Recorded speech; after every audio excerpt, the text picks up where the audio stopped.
Dubai में जो rent car का कारोबार है वो करने का बड़ा ज़बरदस्त तरीकाकार है और इसमें आपको बड़ा मज़ा भी आता है। और ये मैं बड़े अरसे से भी करना चाह रहा था, लेकिन मैं मतलब रुका हुआ था। जाहिर है इसमें इन्वेस्टमेंट भी बहुत ज़्यादा चाहिए। आप भी लोग मेरे साथ शामिल हो सकते हो, जिसके पास जितनी इन्वेस्टमेंट हो वो मतलब इसमें आ सकता है मेरे साथ। कोई गाड़ी आप इन्वेस्ट करना चाहते हैं तो वो भी आप उस सिलसिले में भी आ सकते हैं। लेकिन मैं ज़्यादा प्रेफर करूँगा कि हमारी इनिशियल स्टेज पे जो है इसकी फॉर्मेशन में हमें जो है वो ज़्यादा फंड्स चाहिए, जो हम इसको क्रिएट करेंगे आरटीए के साथ सारा मिलके, और गाड़ियाँ भी हम जो है शो करवाएंगे वो भी ज़ाहिर हमें चाहिए। और ये एक बंदे का काम भी नहीं, ऐसी मैं बड़ी फंड मारूँ कि मैं अकेला कर लूँगा, लेकिन मुझे आप दोस्तों का भी इसमें साथ चाहिए। अच्छा जी मेरे प्यारे दोस्तों, ये कैसे काम करेगा? ये मतलब कि हम लोग सबसे पहले इसके लिए जो है हमारा ज़्यादा जो काम है ना ये आरटीए ही करेगा, लेकिन डीईडी में जाएंगे हम जब ये एक ऐसा महकमा होता है जहाँ पे कंपनी कोई भी फॉर्मेशन करनी है आपने, तो उसके लिए आपको वहाँ जाना पड़ता है कंपनी में। तो अरे टाइम भी हो गया, लेकिन ये कि आपसे बातें करते हुए पता नहीं चलता। रेंट कार का बिज़नेस जो है वो मतलब कि इतना वो भी नहीं है कि आसान कि आपने सुकून से बस सोचा और आपने कर लिया। आपको इसको करने के लिए भी बहुत से पापड़ बेलने पड़ते हैं। यानी कि सबसे बड़ा जो पापड़ है वो आपको इसका लाइसेंस पास करवाना होता है, एक ऑफिस लेना होता है, इसकी डिफरेंट शाखें आपको खोलनी होती हैं। ये एक ही जगह पे कर बैठ के नहीं किया जा सकता। इसके लिए आपको यार्ड भी चाहिए, जहाँ पे आपने इनिशली तौर पे आरटीए की डिमांड होती है कि आप 6 से 10 गाड़ियाँ जो हैं वो शो करवाएं रेंटे कार में। आपके पास इतना सासा होना चाहिए कि आप 6 गाड़ियाँ ले सकते हो, यानी कि आपके पास 6 लाख दिरहम कम से कम होना चाहिए। 4 लाख दिरहम तो इसकी मतलब आपको बनाने में और ये इसके डिपॉजिट वगैरह कराने में ये लग जाएंगे, यानी कि 10 लाख दिरहम यानी कि 1 मिलियन आपको शो करने ही पड़ेगा इस काम को करने के लिए, 1 मिलियन दिरहम। तो उसके बाद जो है वो आपको सुकून से आप कर सकते हो। सबसे बड़ी बात है आपको इसकी ट्रेनिंग लेनी पड़ेगी। एक ट्रेनिंग तो आरटीए आपको देगा कि किस तरह से आपने इसको करना है, क्या करना है, और दूसरी ट्रेनिंग जो है वो आपको ये लेनी है कि भाई ये काम कैसा है, यानी कि आप इसको करने के लायक भी हो कि नहीं हो, यानी कि आप इसके बारे में इंफॉर्मेशन लोगे कि ये काम जो है वो मार्केट में कैसा है और हम गाहक कहाँ से लाते हैं। क्योंकि आरटीए तो आपको गाहक नहीं देगा, आरटीए तो आपको परमिशन देगा गाड़ियाँ लेने की, आपको परमिशन देगा ये काम करने की। आपको वो कभी भी ये नहीं कहेगा कि भाई आप जो है वो गाहक भी मैं ही आपको कल को दे दूंगा, तो ऐसे नहीं होता। तो आपको गाहक लेने के लिए खुद तकोदो करनी पड़ेगी, कोशिश करनी पड़ेगी। तो प्यारे दोस्तों ये सारे मामलात हैं, तो आप लोग खुद ही आप लोगों ने कोशिश करनी है और इंशाल्लाह अल्लाह खैर करेगा कि आप लोग इसमें कामयाब हो सकते हो। सबसे पहले तो डॉक्यूमेंटेशन आ जाएगी ना आपकी। आप दफ्तर लोगे, दफ्तर आपका इस तरह से नहीं बिल्डिंग के अंदर होना चाहिए, दफ्तर आपका थोड़ा नुमाया भी होना चाहिए। आप जो है वो मतलब इजीली आपके तक बंदे आ जाएं। फिर उसके बाद आप इसकी शाखें भी बना सकते हो। इसमें आप शाखें समझते हो, मतलब कि ब्रांचेस, आप इसकी ब्रांचें भी बना सकते हो, डिफरेंट जगह पे आप इसकी ब्रांचें बना सकते हो। तो आपका ये बिजनेस चलता ही चलता है और आपको इसमें मुनाफा आता ही आता है, लेकिन उसके लिए मार्केटिंग भी ज़रूरी है। आप लोगों को सबसे ज़्यादा मार्केटिंग क्या करनी है, पता करना है कि आप लोगों को गाहक कैसे मिलेगा। आप जैसे वेबसाइट भी इसकी बनाओगे, आप इसकी ऐप भी बनाओगे, आपको लोग जो हैं वो मतलब कि ज़्यादा लोग जानने लग जाएंगे। व्हाट्सएप नंबर होते हैं, आपको जिसको गाड़ी चाहिए वो आपका गाहक होगा, रात को चाहिए दिन को चाहिए वो आपको कॉल करके भी ले सकता है। और सबसे बड़ी बात ये होती है कि गाड़ी की इसमें जो सर्विस है वो ऐसी देनी चाहिए कि बंदा खुश हो जाए, यानी कि जो आपका गाहक है वो खुश हो जाए। वो कैसी सर्विस होनी चाहिए, वो इस तरह की सर्विस होनी चाहिए कि आप बोलो कि भाई हम ही आपको गाड़ी डिलीवर करने आएंगे और हम ही आपको गाड़ी हम ही डिलीवर करेंगे और आपसे गाड़ी भी हम ही पिकअप करेंगे और गाड़ी को चेक भी करेंगे, गाड़ी को हैंडओवर करते हुए चेक भी करवाएंगे कि भाई इसमें जो है कोई फॉल्ट या कोई ऐसी चीज़ तो नहीं वाज़े तौर पे सामने आई जो कि मतलब परेशानी का बायस बन सके दोनों पार्टियों के लिए। जैसे मतलब फ़ाइन तो एक अलग सी चीज़ है, उसकी तो सिक्योरिटी रखते हैं। एक्सीडेंट वगैरह, ख़राश वगैरह या कोई गाड़ी को कोई तकलीफ़ आई हो तो उसमें फिर जो है वो मतलब के बताना पड़ता है आपको। आप लोगों को सबसे ज़्यादा जो इम्पोर्टेंट आप लोगों के लिए चीज़ ज़रूरी है वो यही है कि आप लोगों ने इस रेंट काम को समझ के इसको करना है। यानी कि आपके पास 10 लाख दिरहम पड़ा हुआ है, आप स्टार्ट कर लो, आपको नहीं मैं बंदे ले लूँगा। अरे आपको खुद भी इसमें इन्वॉल्व होना पड़ेगा, आपको इसमें इन्फॉर्मेशन होनी चाहिए, आपको मालूमात होनी चाहिए कि किस तरह से होता है। ठीक है, डॉक्यूमेंटेशन बहुत आसान होती है। आप डॉक्यूमेंट्स के लिए भी मुझे बता सकते हो, मैं आपकी रहनुमाई कर सकता हूँ। आप किसी कंसल्टेंट के पास जाके वहाँ से भी रब्ता कर सकते, जो आपको नज़दीक पड़े। आप खुद भी नेट से इंफॉर्मेशन निकाल के सारी तो ये काम कर सकते हो। समझ आ गई? ये बहुत आसान है, इतना मुश्किल नहीं है। कंपनी फॉर्मेशन, ये आप फॉर्मेशन कर सकते हो, ये आपको आसानी से हो जाएगी, आपको इसमें कोई दिक्कत नहीं बनेगी कि मैं मतलब ये सोचना कि शायद ये बहुत कोई रॉकेट साइंस काम है या ये कोई ऐसा काम है जो कि आपसे नहीं होगा। ये बिल्कुल होगा और ये बड़ी आसानी से भी हो जाता है। अच्छा, और इसके अलावा आप लोगों ने जब कंपनी अपनी फॉर्मेट कर लेनी है, उसके बाद आपने मतलब गाड़ियां भी शो करवानी है। गाड़ियां अगर आप फौरी तौर पे नहीं शो करवा रहे तो आपको इतने पैसे उनको शो करवाने हैं कि आप ये गाड़ियां ख़रीदोगे, लेकिन आपको ख़रीदनी तो होती ही हैं। तो वो आप लीज़ पे लेते हो या वो आप कैश पे लेते हो, वो आप पे डिपेंड करता है। इसमें लीज़ में भी मिल जाती हैं गाड़ियाँ, रेंटल वालों को बैंकों से मिल जाती हैं, लेकिन इसमें लीज़ पे बहुत ही कम लेते हैं। रेंट वाली कंपनियाँ जो हैं वो मोस्टली गाड़ियाँ अपने लेती हैं कैश पे, क्योंकि उनको उसमें मुनाफा है। आप अगर रेंट पे गाड़ी लेते हो या मतलब कि रेंट पे तो बिल्कुल ही गलत है ना, रेंट पे चला रहे हो, रेंट पे गाड़ियाँ ले रहे हो, तो आपको बचेगा क्या? कुछ भी नहीं बचेगा। तो आपको उसके लिए ज़रूरी है कि आप लोग ये गौर करो कि आप लोग इसमें किस तरह से ज़्यादा पैसे कमा सकते हो और कम से कम अपना टाइम भी लॉस करो और कम से कम जो है वो अपनी सोच भी लॉस करो, क्योंकि आपको इसको बढ़ाना है, आपको कस्टमर ढूंढने हैं। विजिटिंग कार्ड आप अपने हर एम्प्लॉय के बनाओ, अपने एम्प्लॉयज़ को जो है वो टारगेट दो कि भाई आपने पता करना है, और पता करने से मुराद ये है कि आपने लोगों को बताना है कि भाई हमारा रेंट ए कार है और हम इसमें ये मतलब के फ़ायदे देते हैं, और ये सारे इसमें सारे लवाजमात आप खोल के रखो लोगों के सामने कि भाई दूसरे बंदे जो हैं अगर 150 दिरहम ले रहे हैं गाड़ी का बुक करने का, तो मैं उसमें आपको डिस्काउंट दूंगा और मैं कम में आपको करवा दूंगा। इस तरह से सीन होते हैं। तो बहुत सी मतलब कि चीज़ों में आप लोग लोगों को अट्रैक्ट कर सकते हो। जैसे मैं पिक एंड ड्रॉप गाड़ी को करूँगा, मैं गाड़ी को आपको घर पे दे के जाऊँगा, घर से पिकअप करूँगा। बहुत सी चीज़ों में आप जो है वो इसको बता सकते हो और लोग अट्रैक्ट भी होते हैं। ज़ाहिर है लोगों को और क्या चाहिए, और लोग जो हैं वो यही सोचते हैं कि हमें ज़्यादा से ज़्यादा सहूलतें मिलें, क्योंकि जो रेंट ए कार यूज़ कर रहा है वो भी बहुत ही मतलब कि वो इस तौर तरीके का इंसान होता है कि उसकी कोशिश होती है कि मेरी कम से कम एफर्ट लगे और मैं मतलब कि गाड़ी भी परचेज़ ना करूं, उसको गाड़ी को मैं मेंटेनेंस पे भी ना लेके जाऊं, मैं उस गाड़ी की फटीकें क्यों बर्दाश्त करूं, और मैं उस गाड़ी की पार्किंग भी करता रहूं। तो उसको यही होता है कि जब मुझे काम पड़ेगा तो मैं रेंट ए कार से गाड़ी ले जाऊंगा, और करना भी यही चाहिए, ये बेस्ट वे भी है। तो इसमें फिर रेंट ए कार उसको सहूलतें देगा, जितनी ज़्यादा जो रेंट ए कार ज़्यादा सहूलतें देगा वो अट्रैक्ट होगा उससे, वो उसी के ही ग्राहक बनेंगे, वो उसी के ही पास जाएंगे ज़्यादा से ज़्यादा।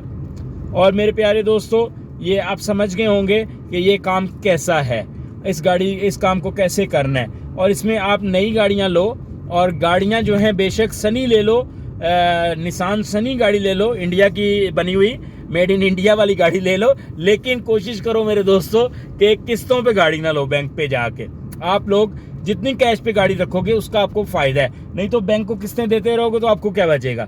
जाहिर है मैं सनी की अगर बात कर रहा हूँ तो उसका रेंट कितना है, बहुत भी हुआ तो 70-80 दिरहम उसका रेंट है एक दिन का। तो आप 80 दिरहम में उसको क्या दोगे, उसकी किस्त कहाँ से दोगे और आप क्या बचाओगे। जाहिर है आप काम करने आए हुए हो, तो आप इसमें ज़्यादा से ज़्यादा इन्वॉल्व कर सकते हो लोगों को, अपने इन्वेस्टर्स को, अपने पार्टनर्स को, अपने दोस्तों को, रिश्तेदारों को, जो भी आपको पैसा देना चाहे, तो आप मतलब कि मिलजुल के इस बिज़नेस को कर सकते हो। ये बहुत मतलब कि अच्छा बिज़नेस है यार, मतलब फ़ायदेमंद बिज़नेस है। ये वो नहीं है कि आपने मतलब कि आए किया और निकल गए और आपको नुकसान हो गया। अरे इसमें नुकसान वाली बात नहीं है, दुबई की बात कर रहा हूँ, खासकर यूए की बात कर रहा हूँ। यहाँ पे मैं बहुत सी ऐसी कंपनियों को जानता हूँ जिन लोगों ने अपनी मतलब कि दूसरे कंट्रीज़ की प्रोडक्ट कार लाके यहाँ पे लॉन्च की और सिर्फ उसी कार को रेंट ए कार में दिया, और मतलब वो भी सही पैसे कमाते रहे, अच्छे पैसे कमाते रहे। अरे बहुत से लोगों ने बड़ी डीलें दी हुई हैं, यानी कि 7 दिन आप गाड़ी रखोगे, 6 दिन के पैसे पे करो, 1 दिन फ्री। और मतलब कि इस तरह से ट्रैक्शन भी इसमें डालते हैं लोग कि ये पैकेज बना बना के रेंट की गाड़ियों को देते हैं। गाड़ी आपकी क्लीन होनी चाहिए, हाइजीन होनी चाहिए, गाड़ी आपकी स्क्रैचलेस होनी चाहिए और अच्छी साउंड हो, और मतलब कि म्यूज़िक का सिस्टम जैसे होता है वो भी होना चाहिए, ताकि लोग आपकी गाड़ी में ज़्यादा अट्रैक्शन अपनी इन्वॉल्व करें और आपकी गाड़ी से मुतासर हों और आपकी गाड़ी को मतलब कि रेंट पे लेना पसंद करें। मतलब कि कभी भी गंदी गाड़ी आपने गाहक को नहीं देनी, क्योंकि वो एक दफ़ा ले लेगा, दूसरी दफ़ा नहीं लेगा, वो उसके दिल में छाप लग जाएगी कि यार ये रेंट ए कार जो है ये गंदी गाड़ियाँ यानी कि साफ़ गाड़ियाँ नहीं देता, इसकी गाड़ी गंदी होती है, और मतलब कि आप वो नहीं लेना चाहते। जाहिर है वो पैसे पे कर रहे हैं, आपको पुरानी गाड़ी के पैसे तो नहीं दे रहे, नई गाड़ी के पैसे दे रहे हैं, नए पैसे दे रहे हैं, तो आपको भी अपनी चीज़ों को नया साफ़ सुथरा अच्छा रखना पड़ेगा। अच्छा जी, ये तो आपको सारी बात समझ में आ गई होगी। आज की वीडियो का सब्जेक्ट क्या था? यही था, रेंट ए कार का बिजनेस दुबई में किस तरह से शुरू किया जाए। रेंट ए कार का बिजनेस शुरू करने के लिए वही आपके पास 10 नोट होने चाहिए, 10 लाख दिरहम होना चाहिए स्टार्टिंग इनिशियल स्टेज पे। सुकून से मज़े से आप कर सकते हो।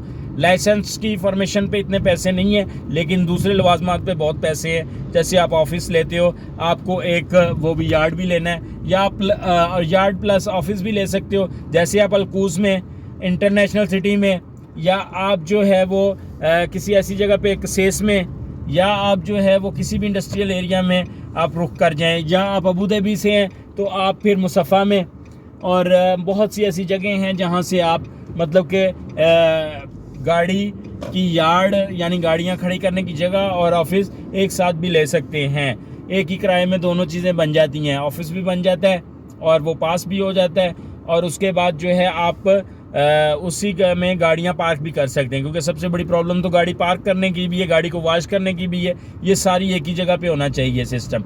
अल्लाह के फजलो करम से स्टार्टिंग में आप काम शुरू करेंगे 10 गाड़ियों से, बाद में इंशाअल्लाहुल अज़ीज़ यही गाड़ियां आपकी बहुत ज़्यादा हो जाएंगी। और ये कि भाई इसमें मेहनत ज़्यादा चाहिए, और ये काम ऐसे है, मैं आपको इतनी कह सकूँगा, इसमें आपको अच्छी इनकम मिल जाती है। आपको इसमें कोई वो मतलब कि कम आप लोग अपना इनपुट देते हो, और लेकिन ये कि आपको अच्छा मुनाफा, ये वही सिस्टम समझ लें जैसे आपकी कोई दुकान है, जैसे आपका कोई मकान है, आप उसको रेंट पे देते हो, तो रेंट के ऊपर देने के बाद वो आपका मतलब कि उसका किराया आता है, लेकिन चीज़ आपकी ही रह जाती है। ये बिल्कुल वैसे ही है, गाड़ी आपकी वैसे ही रह जानी है, लेकिन ये कि उसमें क्या आपने ऐड करना है कि जो है वो आपने सबसे ज़्यादा जो ऐड करना है वो यही है कि भाई आपकी चीज़ अच्छी होनी चाहिए, गाड़ी अच्छी होनी चाहिए। यानी कि BMW भी आप रख सकते हो, आप लेक्सिस में SUV भी रख सकते हो, आपकी पहुंच की बात है। कम से कम मैंने अमाउंट आपको बताई, आपकी पहुंच की बात है। आप अच्छी गाड़ियां लेकर दो लोगों को, उसका 300 दिरहम तक पर डे के हिसाब से किराया आता है, कई गाड़ियों का 500 दिरहम तक किराया है। तो आप खुद अंदाज़ा कर लो कि आप मतलब इस तरह से कौन सी गाड़ी रखना चाहते हो, लगाना चाहते हो, जिसका आपको फ़ायदा भी हो, जो आपको फ़ायदा दे और जिसमें आप सक्सेसफुल भी रहो। तो प्यारे दोस्तों, ये थी आज की वीडियो। उम्मीद करता हूँ आप लोगों को अच्छी लगी होगी। इसमें आपको सीखने में क्या मिला, क्या नहीं मिला, आप मुझे राब्ता कर सकते हो, इंस्टाग्राम पे राब्ता कर सकते हो। व्हाट्सएप नहीं है मेरा, यानी व्हाट्सएप मेरा है तो सही, लेकिन व्हाट्सएप पे 12 बजे 2 बजे वाला जवाब देने वाला काम नहीं है। और अगर जवाब नहीं दिया, मैसेज आया हुआ है, मैं सो रहा हूँ, आराम कर रहा हूँ, तो उसमें फिर उसको कॉल का बटन को दबा देना, वो टाँ मारता है। यार मैं मतलब कि फ्रीलांस एक बंदा हूँ, मैं आपको फ्रीलांस तौर पे सबसे कुछ सिखा रहा हूँ। मेरी भी सहूलत देखा करें, मेरे भी सोने जागने का हिसाब रखा करें। इसलिए इंस्टाग्राम पे मैसेज छोड़ दिया करें, वॉइस मैसेज कर दिया करें। मैं जब फ्री हूँ अपनी सहूलत के हिसाब से आपको उसमें जवाब दे देता हूँ। इसी तरह ही जो लोग ईमेल करते हो, ईमेल से ज़्यादा इंस्टाग्राम को अहमियत दिया करो कि आप लोग मुझे इंस्टाग्राम पे मैसेज कर दिया करें, तो मैं फिर आपको उसका जवाब दे दिया करूँगा। इंस्टाग्राम पे मैं हर किसी को जवाब देता हूँ। आज तक कोई भी बंदा बंदी मुझे नहीं कह सकता कि यार आपने इंस्टाग्राम पे मैंने मैसेज किया और आपने जवाब नहीं दिया। मैं हर किसी को बाकायदा और बड़ी सहूलत के साथ और बड़े अच्छे तरीके से जवाब देता हूँ, और मतलब ये मेरी आदत भी है। चाहे मैं बिज़ी हूँ, 1-2 दिन गुजर जाएगा, लेकिन मैं रिप्लाई बिल्कुल डिटेल में दूंगा और अच्छा रिप्लाई दूंगा। मैं अगर एक कॉज लेकर चला हूँ आप लोगों के लिए, दुनिया के लिए, अपने लिए, कि भाई हम सबको कामयाब होना चाहिए और हम सब लोगों को अपनी लाइफस्टाइल, अपनी ज़िंदगी को एक अच्छा नोट देना चाहिए। सारी ज़िंदगी हम जॉब ना करें, हम लोग अपनी सारी ज़िंदगी जॉब्स करते गुजार देते हैं, और हम लोगों को चाहिए कि हम लोग जो हैं वो मतलब कारोबार की तरफ आएँ। कारोबार में बरकत है, तिजारत में बरकत है। आप अगर मुस्लिम हैं तो आपको पता है कि हमारे नबी पाक सल्लल्लाहु अलैहि वसल्लम ने तिजारत को पसंद फरमाया और तिजारत ही वो उन्होंने की, ना उन्होंने किसी की नौकरी की और ना वो किसी की मुलाजमत करे। उन्होंने जब भी की तिजारत की और तिजारत को ही फ़रोग दिया, तिजारत को ही पसंद फरमाया गया और तिजारत में ही बरकत है। तो आप लोग भी अगर थोड़े से सौखे हो जाते हो, आप लोग को ऐसी की नौकरी करते हो, मैंने बड़ी दफ़ा बताया कि जब आप तालीम हासिल कर रहे होते हो एजुकेशन, तो आपको साथ एक नौकरी करनी चाहिए, क्योंकि वो फंडिंग आपकी वहीं से निकलती है। जब आप जॉब करनी शुरू कर देते हो और आपकी तालीम मुकम्मल हो जाती है तो साइड पे आपको अपना बिजनेस स्टार्ट करना चाहिए। ये मैं फार्मूला बहुत दफ़ा बता चुका हूँ और इससे बहुत से लोगों ने फ़ायदा भी, यंग जनरेशन ने खासकर हासिल किया है और बहुत ज़्यादा उन लोगों को फ़ायदा भी हुआ है। तो आप लोग समझ गए होंगे सारी बातचीत को कि रेंट ए कार का बिज़नेस किस तरह से स्टार्ट होता है, इसमें क्या मुनाफा आता है। इसमें अच्छा खासा मुनाफा है। अगर आपकी रेगुलरली 10-15 गाड़ियाँ रेंट पे जा रही हैं तो आप आराम से ऑफिस के कंपनी के सारे मामला चला सकते हो, अपने मामला चला सकते हो। आप लोगों को इसमें फ़ायदा आ सकता है। चलें जी, मुझे दें इजाज़त, मैं भी काम पे निकला हूँ।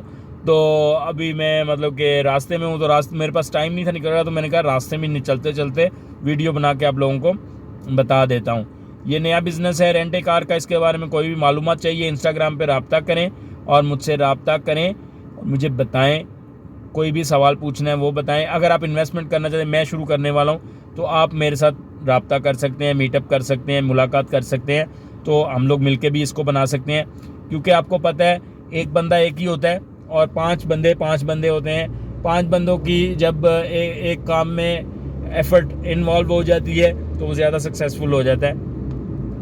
तो मेरे प्यारे दोस्तों, यही चीज़ आप लोगों से मैं कहना चाहूँगा कि प्लीज़ ये कि चैनल को सब्सक्राइब करें। और अगर आपको ये मतलब कि वीडियो आपसे रिलेटेड नहीं है तो आप इसको देखते हो तो आपकी बड़ी मेहरबानी है, लेकिन आप उस बंदे के साथ शेयर करो जो कि कोई नया काम शुरू करना चाह रहा है, कोई पाकिस्तान से दुबई में मूव होना चाह रहा है, या कोई बंदा जो है वो मतलब अपना फ्यूचर अच्छा बनाना चाह रहा है। तो आप अपने दोस्तों के साथ, फैमिली के साथ इस वीडियो को शेयर किया करें, ताकि ज़्यादा से ज़्यादा हमें इसका रिस्पांस मिलना शुरू हो।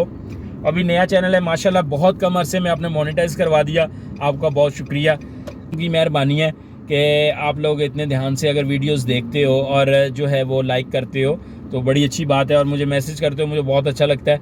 आप चाहे वही सवाल दोबारा कर रहे हो जो मैंने एक दफ़ा आपसे कर दी हैं और आप उस सवाल को ही रिपीट करते हो, लेकिन मुझे फिर भी बुरा नहीं लगता और मैं फिर भी इस बात को समझता हूँ कि कोई बात नहीं, मेरे भाई लोग जो हैं वो जिस तरह समझते हैं मैं इनको समझाऊँ, और यही मेरी कोशिश होती है कि मैं ज़्यादा से ज़्यादा आपको इन्फॉर्मेशन दे सकूँ। बाकी नेक्स्ट टाइम इंशाल्लाह कैमरा ठीक होगा। इस दफ़ा तो कैमरे की सेटिंग नहीं मुझे आई, मुझे पता नहीं चल रहा कि भाई ये क्यों इस तरह से कर रहा है। बाकी ये कि हो सकता है इसमें सूरज की कोई रोशनी भी आ रही हो गाड़ी में, क्योंकि मैंने अभी इसमें वो शेड्स नहीं लगाए, तो हो सकता है मैं आने वाले दिनों में गर्मी ज़्यादा हो जाएगी तो लगाऊंगा, अभी मुझे ज़रूरत नहीं पेश आई। तो बहरहाल अभी ये रेंट ए कार के काम के बारे में आप सारी मालूमात लेने के बाद मुझे बताएं कि इसको आप लोग करना चाहते हो या नहीं, या आप इसके बारे में कोई सवाल करना चाहते हो तो पूछें। अगर कुछ भी नहीं तो वैसे लाइक कर दें और कमेंट कोई भी कर दें वीडियो में, आपको अच्छी लगी वैसी बात सुन के आपको नॉलेज में इजाफा हुआ तो नो प्रॉब्लम। ज़रूरी नहीं होता कि हर वीडियो आप देख के तो उस काम को करना चाहें। आपको वही काम करना चाहिए जिसको आप निभा सकते हो, जो काम आपको मतलब के फ़ायदा दे सके। तो प्यारे दोस्तों, अब मुझे इजाज़त दें, टाइम हो गया काफ़ी ज़्यादा। तो ये रेंट ए कार के बिज़नेस के बारे में किसी किस्म की भी मालूमात आप मुझसे पूछ सकते हैं, एनी टाइम इंस्टाग्राम पे मैसेज कर सकते हैं। अपना बहुत ज़्यादा ख्याल रखिएगा। दुआओं का तलबगार। अल्लाह हाफिज़।